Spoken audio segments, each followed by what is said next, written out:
Kemudian hal yang paling penting saya kemari adalah untuk meng-cross-check dan mendapat jawaban klarifikasi dari Kepala Puskesmas, dari Bapak Ibu sekalian terkait dengan adanya video mengenai dengan adanya pasien yang dibawa ke IGD, kemudian ingin dirujuk, tetapi sopir ambulannya tidak ada.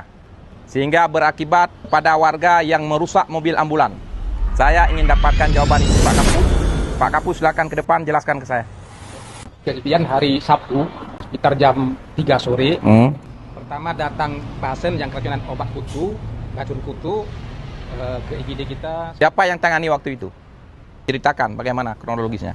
Pertama datang pasien 1 orang ke UGD. Habis itu dilanjutin dengan 3 orang pasien selanjutnya.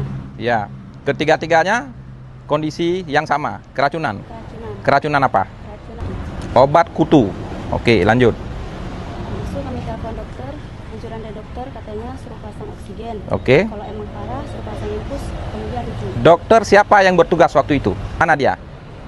Ini sakit, Pak. Sakit. Ada izin sakitnya? Pak Kapus? Minta izin ada. Dia PNS. P3K. Berapa hari sudah sakit? 2 hari. Waktu itu ibu konfirmasi ke dokter yang piket lewat telepon. Karena dia juga tidak masuk waktu itu. Tidak masuk. Alasan dia tidak masuk waktu itu apa? Sabtu, Pak. Karena Sabtu.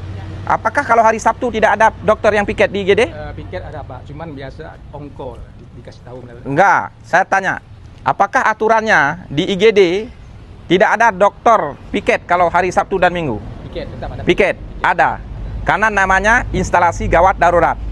Instalasi gawat darurat seluruh Puskesmas di Aceh Timur, apalagi yang ada rawat inap, wajib standby, bukan on call. Dokter umum, terutama yang P3K dan PNS yang bertugas di masing-masing Puskesmas di bawah kepemimpinan saya wajib standby, bukan on call. Oke, lanjut. Kemudian kami pasang tindakan, pasang oksigen. Jadi kan ada 2 orang yang agak lemas. Jadi kami anjurin kami untuk Rujuk ke SAS. Oke. Karena kan kami bikin tindakan terus Ya, oke. pasang oksigen. Kenapa tidak bisa dirujuk? Apa kendalanya? Kapus. Dengan ambulan. Ambulan normal. Normal. Masalahnya apa? Anak piketnya hubungi supir. Supir. Jadi indikasi rujuk.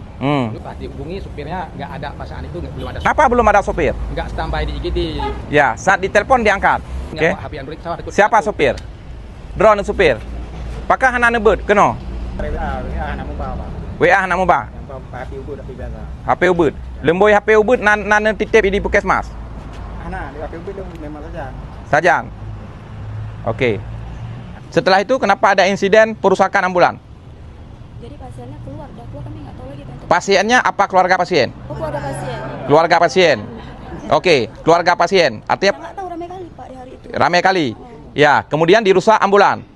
Karena mereka kecewa. Tidak ada sopir. Berapa kali kamu telepon sopir? Ada 3 kali? Yang tugas nelpon kawan satu lagi. Siapa dia? Hadir nggak? Dia nggak piket hari ini. Berapa kali dia telepon menurut yang kamu perhatikan, menurut yang kamu dengar? Saya tahu. Selain kamu, siapa yang bertugas di IGD? Off juga. 2 orang lagi, dua-duanya off. Oke. Nah, ini saya ingatkan. Kejadian seperti ini jangan terulang lagi. Saya tidak akan main-main untuk mengambil tindakan. Kalau PNS, pangkatnya saya tahan. Dan akan saya pindahkan. Catat ya. Catat. Kalau P3K, kontraknya tidak akan saya perpanjang.